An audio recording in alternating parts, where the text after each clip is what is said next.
when you're learning this new symbol, you have to learn that its name is bass clef, and it's called the bass clef because the bass clef is for low sounds, and the word bass means low. You can tell just even by like the base that's spelled B-A-S-E, it's the base of something at the bottom. And the bass clef is usually played with the left hand. And I'm just saying all these facts and expecting you to have them memorized. So just do your best.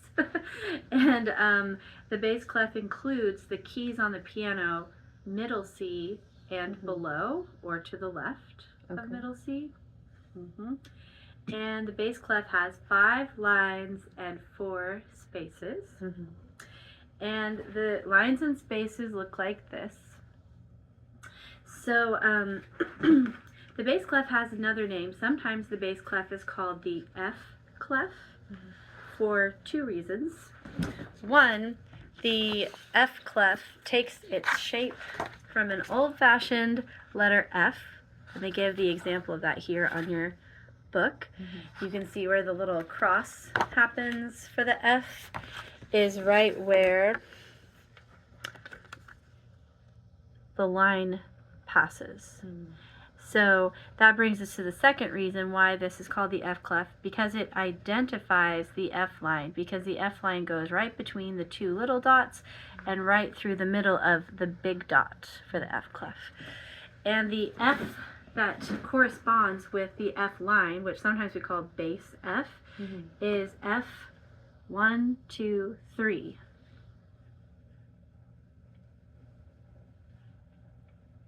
Yep, 1, 2, and 3. Yep, so bass F right there.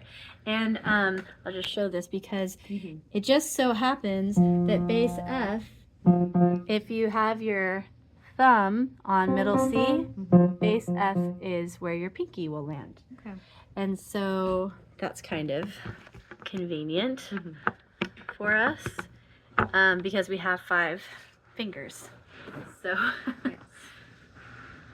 yeah, so when you see this clef, you know it identifies the F line and that the F line is bass F. Now the way we remember the 5 line notes is with the mnemonic device, Gummy Bears Don't Fly Airplanes.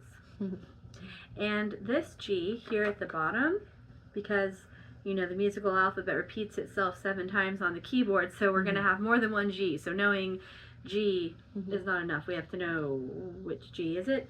This is G2. So we go, that's the first key we start with is G2. This one? That's G1. There's G2.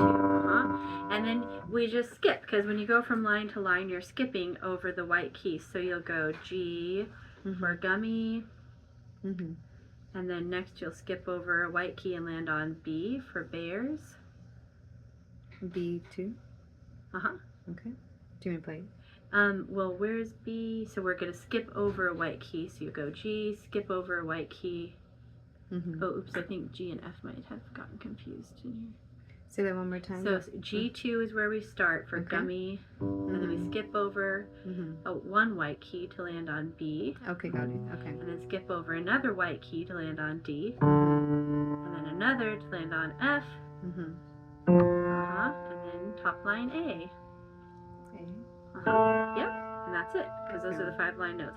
So you see the lines look like this. Gummy bears don't fly airplanes, and on the keyboard it looks like gummy bears don't fly airplanes. Okay. And then for the space notes, we use all cows eat grass. And we have to start with A3 for the first space note.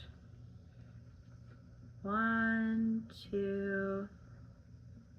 So let me just make sure I got the right one. 2, 3. Yep. This one.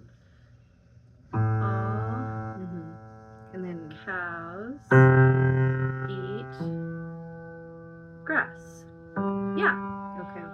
So that's how you can remember and find and identify the line notes and space notes for the bass clef.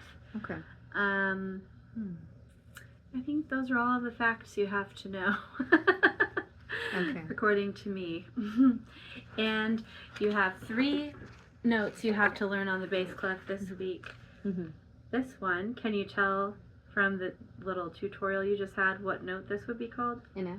Yeah, and which Okay. F? The bass F. And so could you play F on the piano and use the correct hand? Left hand. Uh-huh.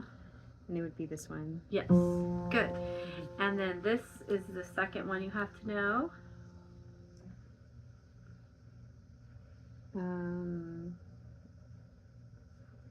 So is this the gummy bears? The space notes are Or- all cows eat grass. All cows eat grass, so that's G. Mm-hmm. So it's just, okay, so G. Yep.